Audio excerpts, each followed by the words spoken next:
saviez-vous? Le saviez-vous? Le magazine de toutes les questions. Posez toutes vos questions via la page Facebook de l'émission et un expert vous répond. Le saviez-vous? Le saviez-vous? Un magazine présenté par Karim Moutaali tous les mercredis à partir de 19h05 sur UFM 94.7. UFM, ma première radio urbaine. Bonsoir à tous et bienvenue sur UFM 94.7, votre radio. Vous êtes à l'écoute de votre magazine Le Saviez-vous, magazine de découverte de culture générale, de formation, mais aussi d'information. Ce soir, pour ce numéro, nous allons nous arrêter à un court instant sur le leadership féminin.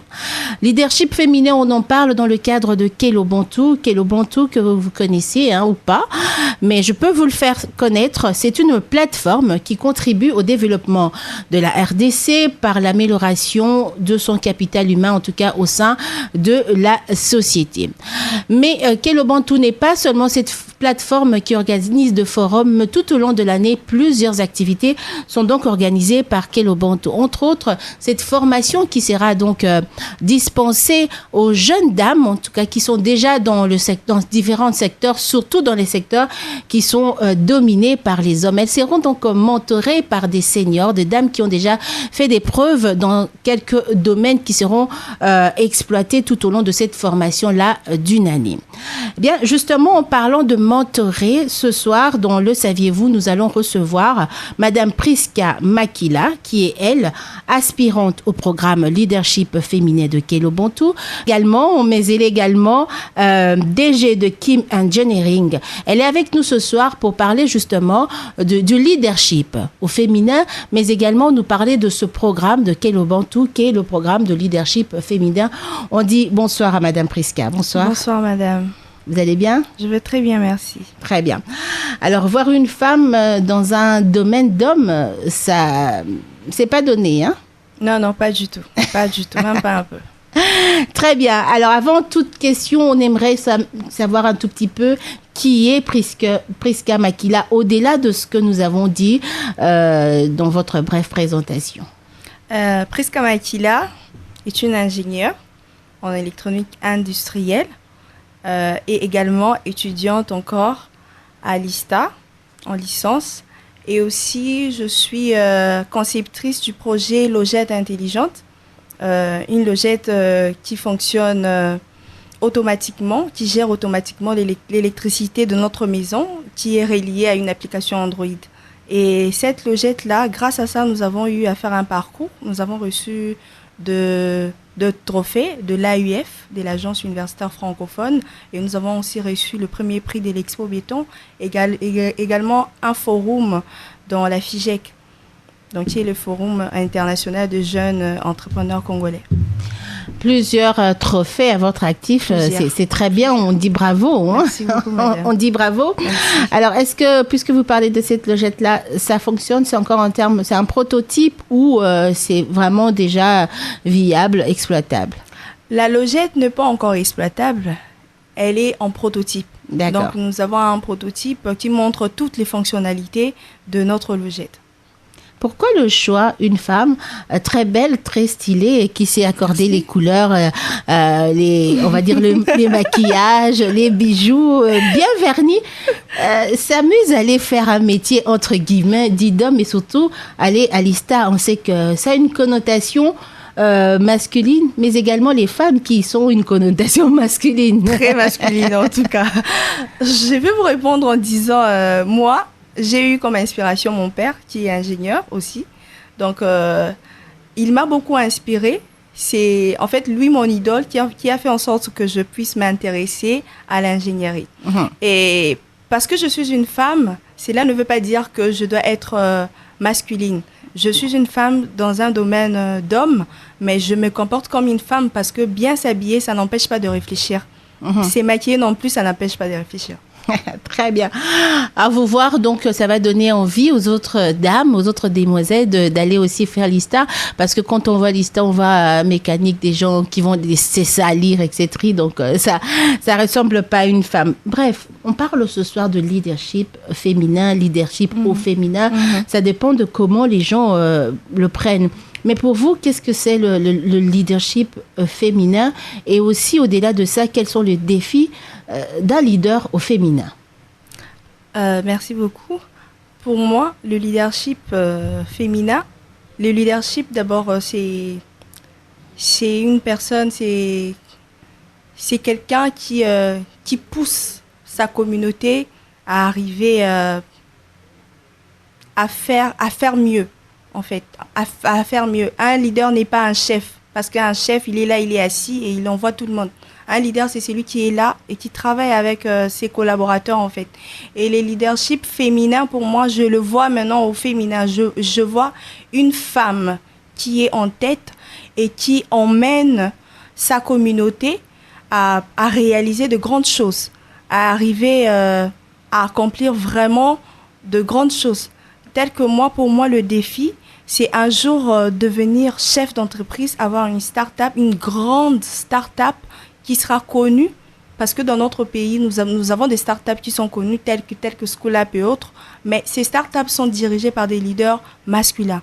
Alors, pour moi, le défi avec Yellow Bantu, c'est dominer ce secteur-là masculin, c'est les dominer avec le féminin, maintenant dans l'ingénierie. Donc, être dans les start-up, être chef d'entreprise et avoir une grande start-up qui sera connue de partout, en fait.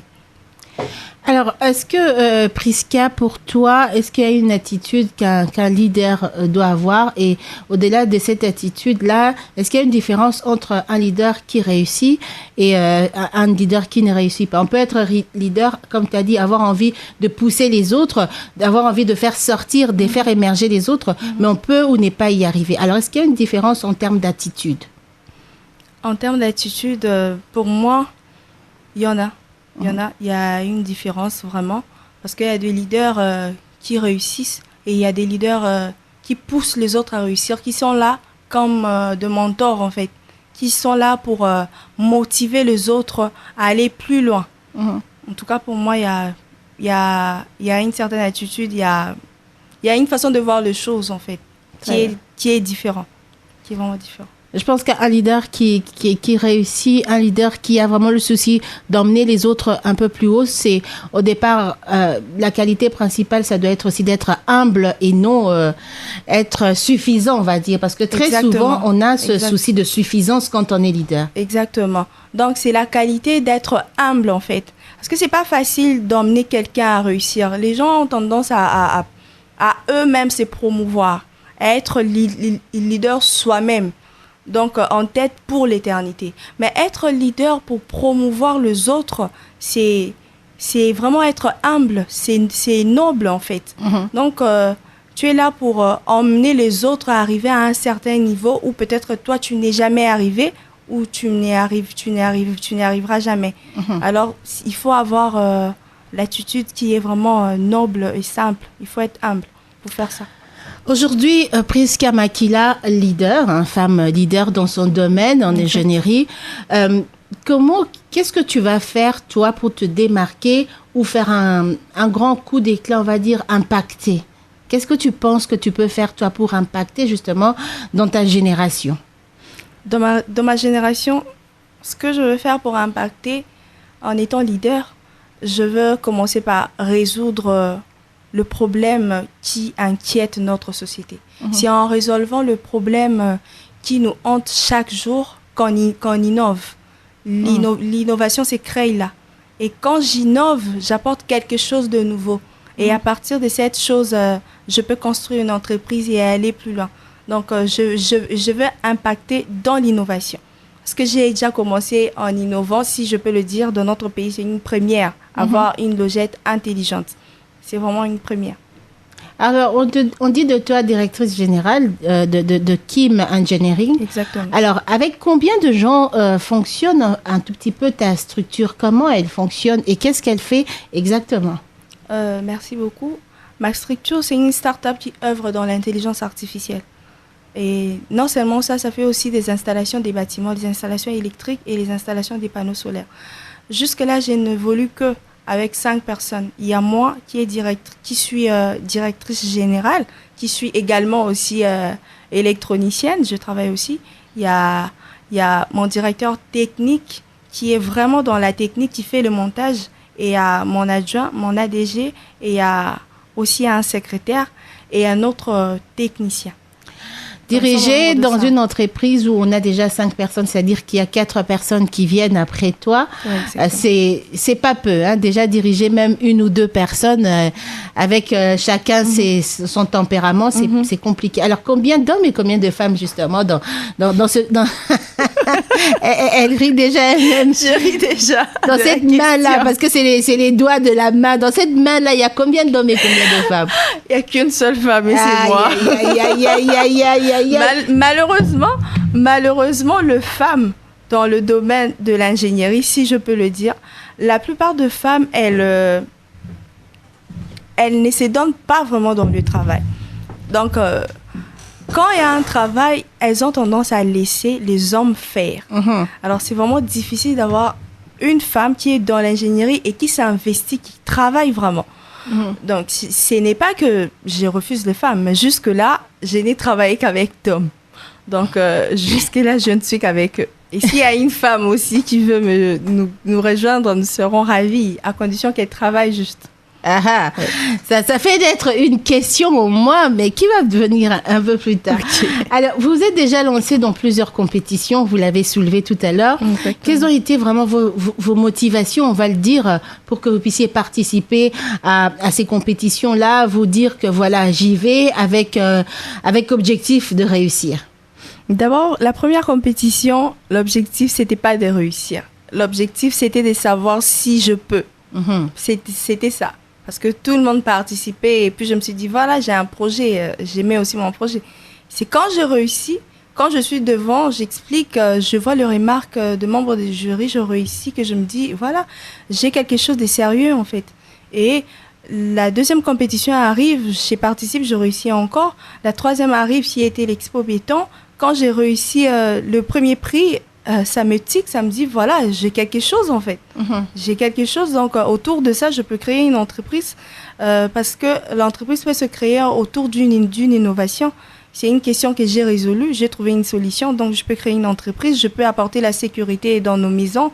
Voilà, c'est parti comme ça en fait. Très bien.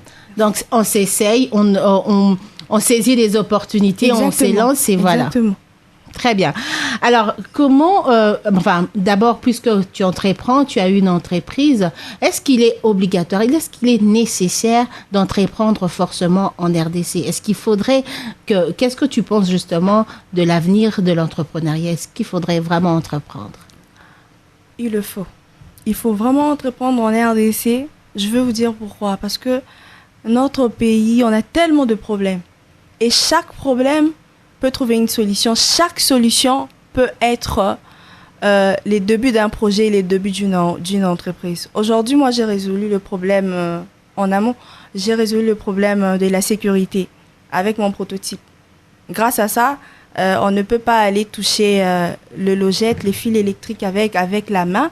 Ça nous évite le contact manuel, ça nous évite les incendies, les électrocutions. Alors, il y a d'autres problèmes aussi qui existent.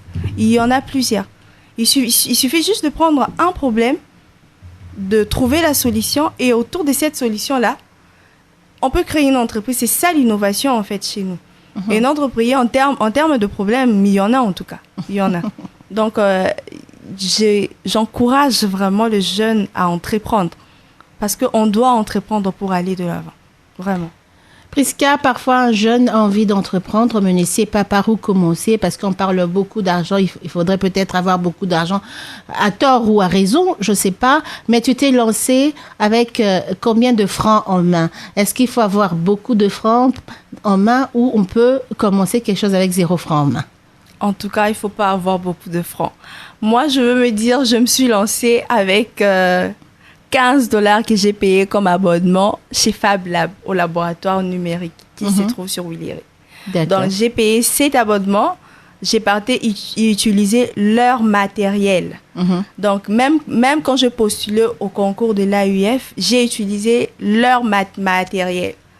Quand j'ai gagné le 500 € que j'ai eu, c'est grâce à ça que j'ai payé d'autres matériels et j'ai monté mon propre projet. Donc, entreprendre ne suffit pas seulement à avoir beaucoup d'argent. Il suffit d'avoir une idée et la volonté, surtout la volonté, le travail. Le travail. Je rappelle à tous les auditeurs que ce soir, dans Le Saviez-vous, nous parlons du leadership féminin. Et pour cela, nous avons reçu sur ce plateau madame, il n'y a plus de mademoiselle, il paraît, madame Priska Makila, qui est donc aspirante du programme leadership féminin de Quai des Bantous, un projet qui va réunir des jeunes femmes qui se lancent dans l'entrepreneuriat ou qui ont déjà un pied dedans, mais qui ne sont pas encore très affermies. Elles seront mises en face des dames qui ont déjà 2 pieds, 4 pieds même dedans, parce qu'il y a des femmes qui fonctionnent à 1000 à l'heure. Ouais, alors ensemble, ces femmes-là vont travailler. Il y aura des mentors, mais il y aura aussi des coachs, bien pour aider les seniors ou les juniors, comme on dit, ou les aspirantes, à s'affirmer et à retrouver ce qu'il y a au-dedans d'eux. Je pense que ça sera le rôle de cette formation-là. On va en parler. Le saviez-vous? Donc, on parle du leadership féminin. On a retracé un tout petit peu le parcours de notre invité. Et donc, puisqu'on est une femme et qu'on parle du leadership féminin, c'est qu'il n'est pas toujours facile de voir une femme leader, une femme diriger plusieurs hommes. On sait qu'aujourd'hui, il y a plusieurs hommes qui ne sont pas d'accord d'avoir des femmes qui dirigent. Qu'est-ce que toi, tu dirais? Comment tu réagirais face à la discrimination de certains hommes qui n'aiment pas ou qui n'acceptent pas de travailler avec les femmes, et de surcroît une femme qui est supérieure hiérarchiquement, on ne va pas dire humainement, hiérarchiquement à eux? Pour moi, c'est un complexe. C'est juste un complexe parce que être dirigé par une femme ou par un homme, ça ne change rien si la personne, elle est compétente. C'est vraiment un complexe d'infériorité de ne pas accepter d'être dirigée par une femme. Parce qu'il y a des femmes qui sont compétentes. Il y a des femmes qui sont compétentes, mais qui sont dans un coin et qui ne peuvent pas diriger sous prétexte que c'est une femme. C'est pas une raison. Être une femme n'est pas une raison pour disqualifier quelqu'un, en fait. C'est pas une raison. Ce qui compte, c'est la capacité intellectuelle. Ce qui compte, c'est ce qu'on a dans la tête, en fait. Alors, face à ça, moi j'ai dit non et je réclame vraiment nos droits. D'ailleurs, c'est grâce à ça que je suis, c'est à cause de ça d'ailleurs que je suis même aspirante chez Quai des Bantous, parce que j'aspire à être leader, à être un jour en tête, à diriger. Parce que je sens que je suis capable de diriger, je suis capable d'amener en bien un projet, une réussite. Alors c'est totalement inacceptable qu'il y ait ces genres de discriminations encore aujourd'hui au 21e siècle. Est-ce que quelque part, Priska, tu donnerais pas raison aux hommes quand on parle de cette discrimination face aux femmes leaders, quand ces femmes-là elles-mêmes n'assument pas leur leadership? Par exemple, comme tu as dit tout à l'heure, toi-même, tu travailles qu'avec des hommes parce qu'il y a des femmes qui ne veulent pas travailler ou les femmes ne veulent pas avoir, on va dire, les mêmes charges que les hommes. Supporter ce qu'un homme pourrait supporter quand il est en train de travailler, il faudrait une exception parce que c'est la femme. Est-ce que quelque part, cette attitude-là de la femme elle-même ne donne pas raison à l'homme? Cette attitude-là donne raison à l'homme. Moi, je le dis, ça donne raison à l'homme. Moi, j'ai travaillé avec deux femmes dans un groupe où vous êtes en train de travailler sur un projet, mais tu vois, tu es la seule fille qui travaille en fait. Les autres ne travaillent pas. Alors, cette attitude-là, ça nous disqualifie. Nous devions arrêter avec ça. Vraiment arrêter. Parce qu'on ne doit pas avoir un traitement de faveur face à quoi que ce soit. D'abord, nous, on est 2 fois plus fortes en fait. On est vraiment 2 fois plus forts et je crois qu'on peut faire plus. On peut faire plus ce que les hommes font. Donc, c'est pas quelque chose qu'on peut accepter.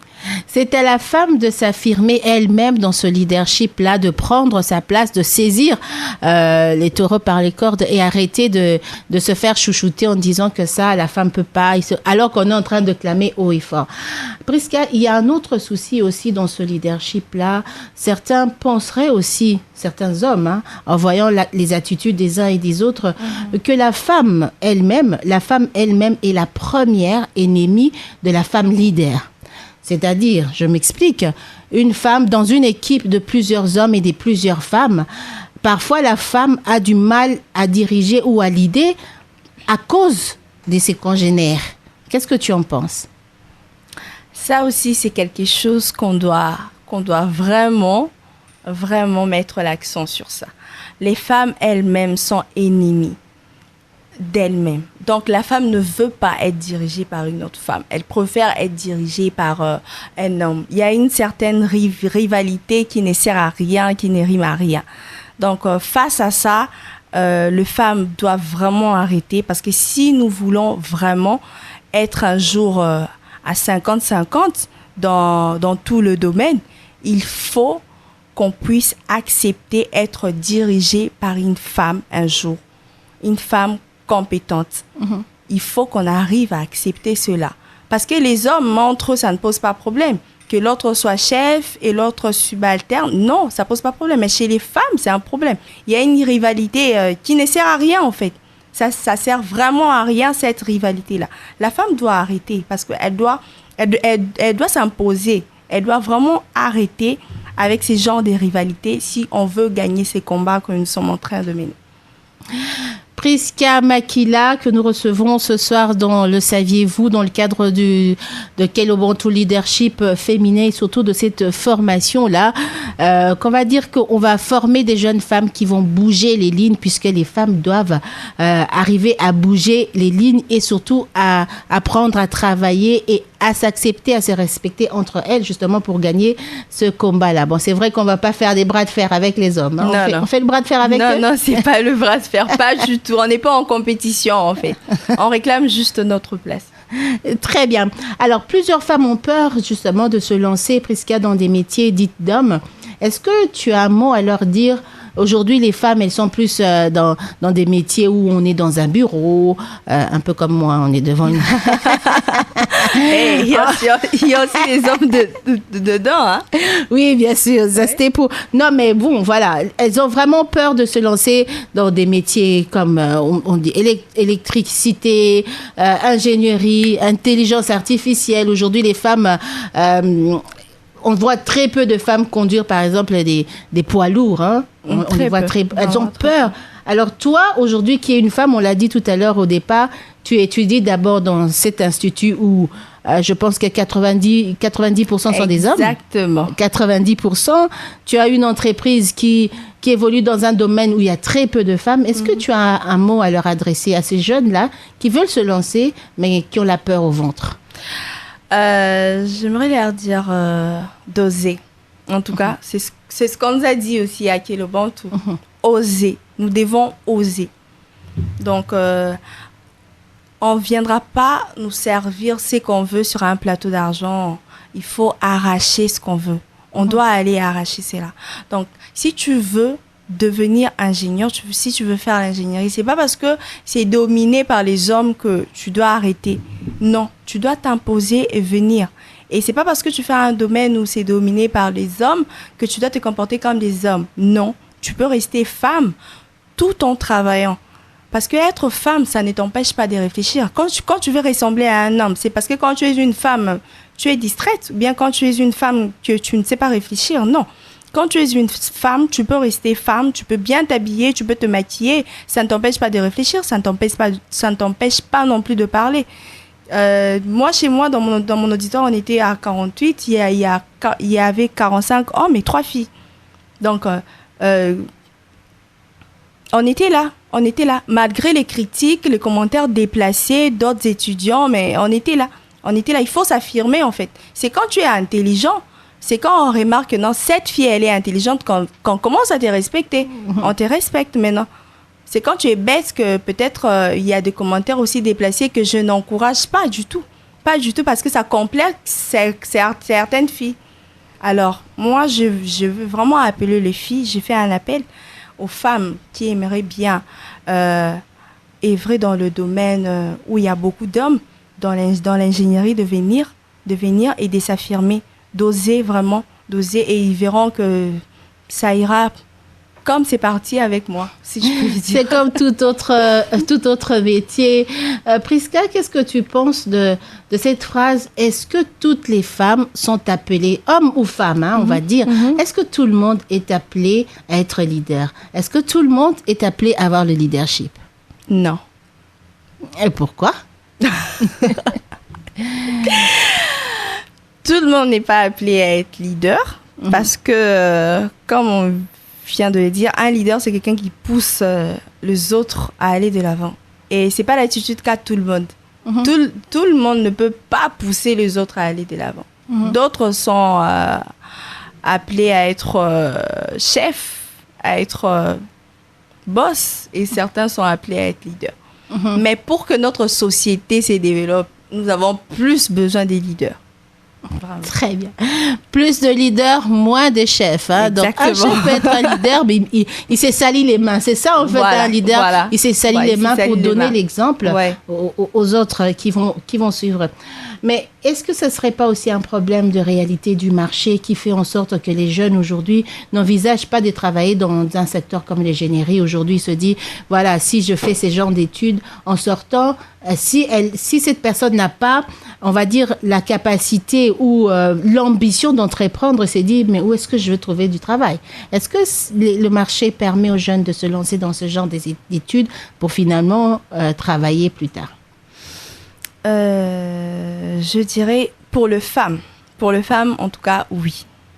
Pour le femme c'est oui parce que puisqu'il n'y a pas assez de femmes dans ce domaine-là, les filles quand elles finissent à l'ISTA ou bien à l'INBTP, la plupart des filles, je dirais peut-être 90% des filles qui finissent là, ils ont tout de suite un emploi parce que les gens voient que c'est extraordinaire de voir une femme qui est ingénieure, de voir une femme qui est dans un domaine qui est dominé par les hommes, que d'embaucher peut-être un homme. Donc, je peux donner un exemple. Vous pouvez être à deux. Tu as un projet, j'ai un projet. Je suis intelligente, tu es intelligent. Mais parce que je suis une femme et je suis ingénieure, je serai peut-être choisie et toi, non. Donc, d'où je pousse vraiment les filles à beaucoup venir dans ce domaine-là. Elle fait un appel donc aux filles à venir dans ce domaine-là. C'est très important que les femmes s'affirment, que les femmes sortent un peu de leur concombre pour dire que voilà, ça c'est un domaine d'hommes, ça c'est un domaine uniquement, exclusivement. Aujourd'hui, les choses évoluent. Comme je le disais, on est avec Madame Prisca Makila.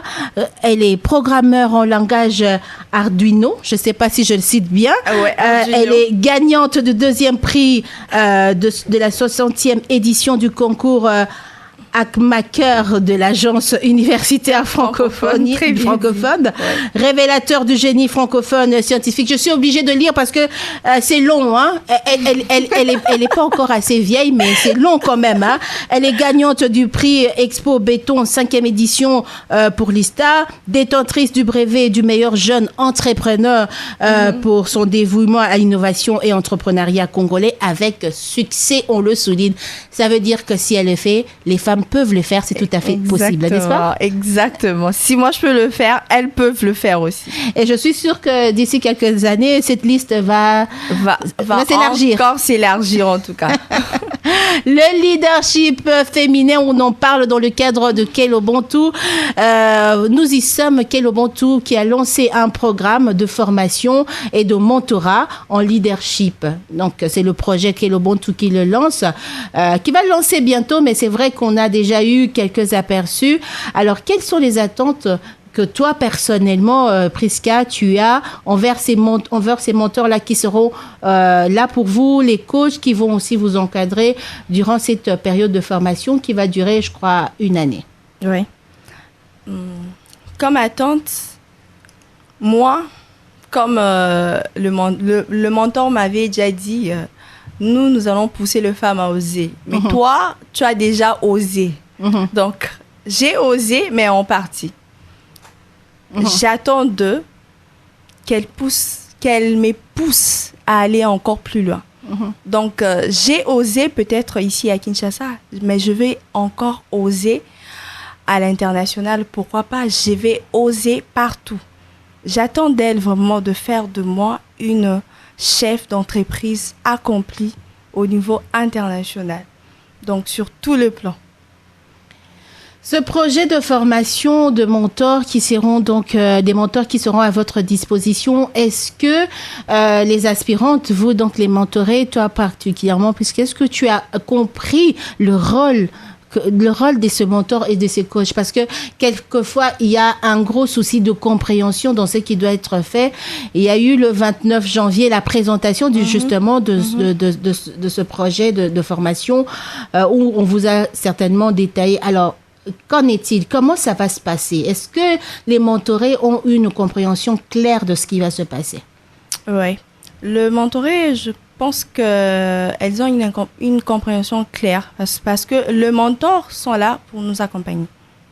Le coach aussi sont là pour nous accompagner dans le développement personnel, mais les mentors sont là pour nous accompagner par rapport à leurs expériences. Donc, elles sont là pour nous montrer sur quoi elles sont passées, qu'est-ce qu'elles ont eu à faire pour arriver là où elles sont aujourd'hui. Et elles sont là pour nous dire un peu que voilà, pour faire ça, il faut avoir cette attitude, il faut avoir cet état d'esprit. Donc, elles sont là comme de conseillères, elles sont là vraiment pour nous accompagner pendant toute cette période de formation et en fin de compte, faire de nous des leaders accomplis.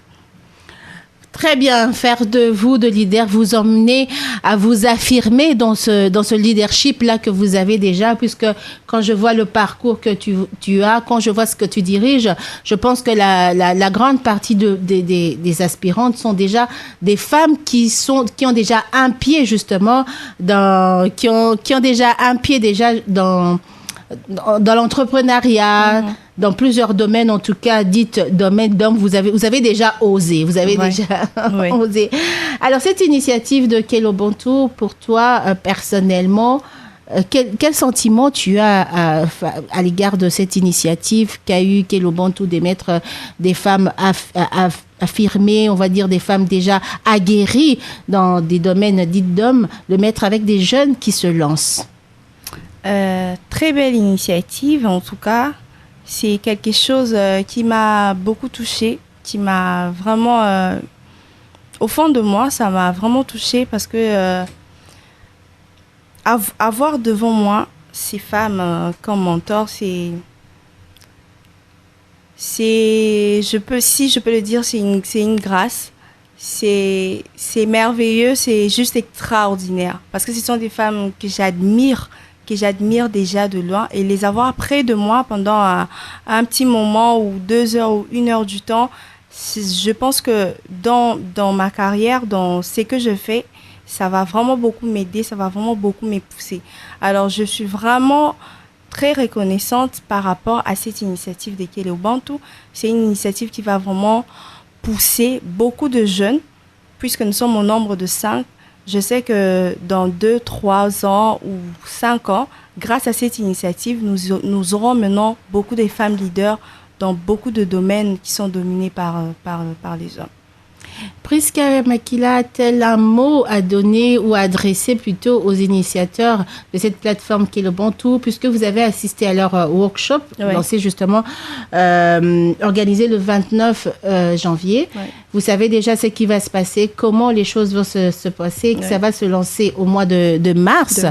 Alors, est-ce que vous avez un mot pour les initiateurs de ce programme? Un mot pour les initiateurs de ce programme. Les mots qui dépassent tous les mots, c'est merci. En tout cas, moi, je dis merci parce que Kelobontu arrive au bon moment. Vraiment au bon moment. Et je sais que grâce à ça, il y aura plusieurs opportunités. En tout cas, j'ai dit merci, vraiment, mille merci, et qu'il ne s'arrête pas là. Que ça ne soit pas la seule édition, mais qu'il puisse avoir beaucoup, plusieurs éditions encore et plein d'initiatives encore pour aider les femmes. En tout cas, les femmes ont besoin d'aide. Et ils ont eu une merveilleuse idée de former les femmes dans le leadership. En tout cas, c'est juste extraordinaire, qu'ils ne s'arrêtent pas là, qu'ils aillent encore plus loin avec ça. Très bien. Donc, nous sommes arrivés à la fin de notre petit échange, en tout cas en ce qui concerne le leadership. C'était court, hein. Mais on dit ce qui est beau, c'est que ça dure pas longtemps. Non, ça dure pas longtemps. On doit garder le suspense. Voilà. On parlait ce soir donc du leadership féminin fidèles auditeurs dans le cadre du programme Kelo Bontu qui va lancer le mois prochain la formation avec des jeunes femmes qui sont déjà leaders, mais on va le mettre ensemble avec des femmes aguerries déjà dans le leadership, en tout cas dans le domaine dit d'hommes entre guillemets. Ces femmes seront mises ensemble pendant une année, quelques heures. Ils vont, en tout cas, je pense que ça sera un échange gagnant-gagnant. Hein. Il n'y aura pas que les mentors et les coachs qui vont vous donner quelque chose. Je pense qu'ils vont recevoir quelque chose de vous aussi. Ils vont aussi recevoir, bien sûr. Est-ce que tu as un dernier mot avant qu'on se sépare? Les derniers mots, c'est merci. Je vous remercie. Je remercie l'UFM. Je remercie toute l'équipe. Merci beaucoup. Voilà. Voilà, c'était Prisca Makila, aspirante au programme Leadership féminin de Kelo Bontu. Je rappelle qu'elle est étudiante, mais au-delà de ça, elle a gagné plusieurs prix que nous avons cités tout au long de cette émission, mais elle est aussi DG de Kim Engineering. Donc, ça veut dire que c'est une femme qui est déjà leader. Mais grâce à ce programme, elle se dit qu'elle va sortir encore bien aguerrie, bien formée, bien outillée pour s'affirmer et aussi, apporter beaucoup plus une pierre à l'édifice qui est la République démocratique du Congo, n'est-ce pas? Exactement. Merci beaucoup, Prisca. Merci beaucoup, madame. C'est tout pour aujourd'hui. Prochain rendez-vous mercredi à 18h. D'ici là, mercredi à 19h. D'ici là, restez connectés sur la première radio urbaine de la RDC, UFM. Vous pouvez nous suivre aussi sur notre application radio Urban FM 94.7 téléchargeable sur Play Store ou en web radio. Vous nous retrouvez aussi. D'ici là, portez-vous bien.